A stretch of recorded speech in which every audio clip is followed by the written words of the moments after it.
ಆತ್ಮೀಯ H16 news ಅರ್ಥಾತ್ ಸೀತಾರಾಮ್ ನ್ಯೂಸದ ವೀಕ್ಷಕರೇ, ನಾನು ನಿಮ್ಮವ ಎಂ ಆಯುಧ ಮಲ್ಲಪ್ಪ ಜೊತೆ ಅವರು. ತಾವು ಈಗ ಸುದ್ದಿಗಳ ಲೋಕಕ್ಕೆ ಎಂಟ್ರಿ ಹೊಡಿತಾ ಇದ್ದೀರಿ. ಈ ಸುದ್ದಿಗಳನ್ನು ಪ್ರತಿಯೊಂದು ನೋಡೋ ಜೊತೆಗೆ ನಿಮ್ಮ ಅಭಿಪ್ರಾಯಗಳನ್ನು ಹಚ್ತಾ ಇರಿ. ಯಾಕಂದರೆ ಈ ಸುದ್ದಿಗಳು ನಿಮಗಾಗಿ, ನಿಮ್ಮ ಬದುಕಿಗಾಗಿ, ನಿಮ್ಮ ವೈಚಾರಿಕೆಗಾಗಿ, ನಿಮ್ಮ ತಿಳುವಳಿಕೆಗಾಗಿಯೂ ನಿಮಗೂ ಗೊತ್ತು. ಜೊತೆಗೆ ನಮಗೂ ನಿಮ್ಮೊಂದಿಗೆ ಇದೊಂದು ಮಾತಾಡುವಂಥ ಜೊತೆಗೆ ಸುದ್ದಿಗಳನ್ನು ಬಿಡುವಂಥ ಕೆಲಸ. ಈ ಕೆಲಸದಲ್ಲಿ ನಾವು ನಿಮ್ಮೊಂದಿಗಿದ್ದೀವಿ ಅಂತ ಹೇಳ್ತಾ ನೋಡ್ತಾ ಇರಿ ಸುದ್ದಿಗಳನ್ನು. ನಮ್ಮ ಕೆಲಸ ನಾವು ಅಲ್ಲಿ ಇರ್ತೇವೆ. ಅಧಿವೇಶನ ಆಗುವಂಥ ಸಂದರ್ಭದಲ್ಲಿ ವಿಧಾನಸೌಧದೊಳಗೆ ಹೋಗ್ತೇವೆ. ಅಧಿವೇಶನ ಈಗ 2 ವರ್ಷಗಳಿಂದ ಹಿಂದಿನಿಂದ ಇವತ್ತಿನ ತನಕ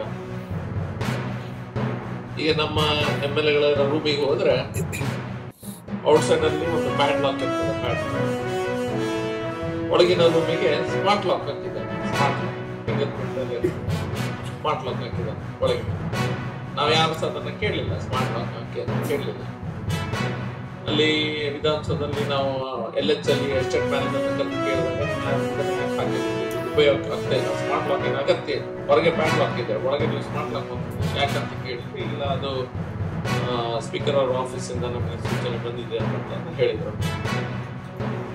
ನಮ್ಮಲ್ಲಿ ಬೆಡ್ಶೀಟು, ಕರ್ಟನ್, ಪಿಲ್ಲೋ ಯಾರು ಹೇಳಲಿಲ್ಲ ಚೇಂಜ್ ಮಾಡಿ, ಎಲ್ಲ ಚೇಂಜ್ ಮಾಡ್ತೀವಿ. ನಮ್ಮ LH ಅಲ್ಲಿ ಇರುವಂತ ಕಾರ್ಗಳು, ವಿಧಾನಸೌಧದಲ್ಲಿರುವಂತ ಕಾರ್ಗಳು ಎಲ್ಲ ಅಪೋಲ್ಸ್ಟ್ರಿಗಳನ್ನ ಚೇಂಜ್ ಮಾಡಿ, ಎಲ್ಲ ಅಪೋಲ್ಸ್ಟ್ರಿಗಳು ಚೇಂಜ್ ಆಗಿದೆ. ಸೀಟ್ ಕವರ್ ಎಲ್ಲದೂ ಚೇಂಜ್. ನಮ್ಮ ಒಂದು MLA ರೂಮ್ ಅಲ್ಲಿ ಒಂದು ಸ್ಮಾರ್ಟ್ ಇದನ್ನ ಹಾಕಿದ್ದಾರೆ, ಲಾಕರ್, ಸ್ಮಾರ್ಟ್ ಲಾಕರ್ ಹಾಕಿದ್ದಾರೆ. ನಾವು ಯಾರು ಕೇಳಲಿಲ್ಲ, ಸ್ಮಾರ್ಟ್ ಲಾಕರ್ ಎಲ್ಲ ರೂಮ್ ಅಲ್ಲಿ ಒಂದೊಂದು ಇಟ್ಟಿದ್ದಾರೆ. ಇದನ್ನ ನಾವು ಮಾರ್ಕೆಟ್ ನಲ್ಲಿ ಎಷ್ಟು ಉಂಟಂತ ನೀವು ಆನ್ಲೈನ್ ಅಲ್ಲಿ ನೋಡಿದ್ರೆ, ಎರಡು ಸರಿ MLA ಆಗಿರೋದು, 2 ಸತಿ ಶಾಸಕರಾಗಿದ್ದಾರೆ. ಇವ್ರು ಮಾತಾಡೋ ಮಾತು 4 ಜನಕ್ಕೆ ಆದರ್ಶವಾಗಿ ಕೊಟ್ಟು ಏನೋ ಮಾತಾಡ್ತಿದ್ದಾರಲ್ಲ ಅಂತ ಯಾರು ಅನಿಸ್ತಾರಂತ ನಮ್ದೊಂದು ವೈಯಕ್ತಿಕ ಅಭಿಪ್ರಾಯ. ಇವರು 40 ವರ್ಷದಿಂದ ಸುದೀರ್ಘವಾಗಿ ರಾಜಕೀಯ ಮಾಡ್ಕೊಂಡು ಬಂದಿದ್ದಾರೆ. ಇವ್ರ ಕೊಡುಗೆ ಏನು ಅರಿಯೋದಕ್ಕೆ?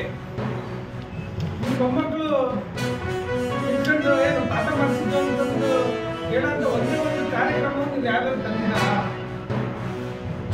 ರಾಜಕೀಯವಾಗಿ ಇವರು ರಾಜಕೀಯನೇ ಮಾಡಬೇಕು ಅಂತಂದಿದ್ರೆ ಹರಿಯಾಣದಿಂದ ಶಾಸಕ ಸ್ಥಾನ ರಾಜೀನಾಮೆ ಕೊಟ್ಟು ಇವರ ರಾಜಕಾರಣಕ್ಕೆ ಎಂಟ್ರಿ ಆಗ್ತದೆ. ಅಲ್ಲಿ ಜನಗಳು ಹೋಗ್ತಾರೆ.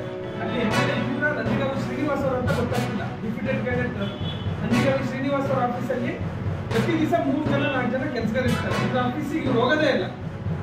ಇವ್ರ ಆಫೀಸಿಗೆ ರೆಂಟ್ನೇ ಕೊಟ್ಟಿರಲ್ಲ. ಬಡವರು ಬಂದ್ರೆ ಯಾರಕ್ಕೂ ಹೋಗ್ಬೇಕು ಕೆಲಸ ಕೇಳಕ್ಕೆ.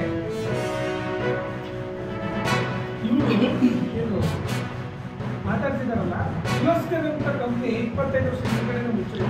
ಅದಕ್ಕೆ ಪರ್ಯಾಯವಾಗಿ ಆಲ್ಟರ್ನೇಟಿವ್ ಆಗಿ ಯಾವ್ದಾರ ಒಂದು ಕಂಪ್ನಿನ ತರ ಕೆಲಸ ಮಾಡಿದ್ದಾರೆ.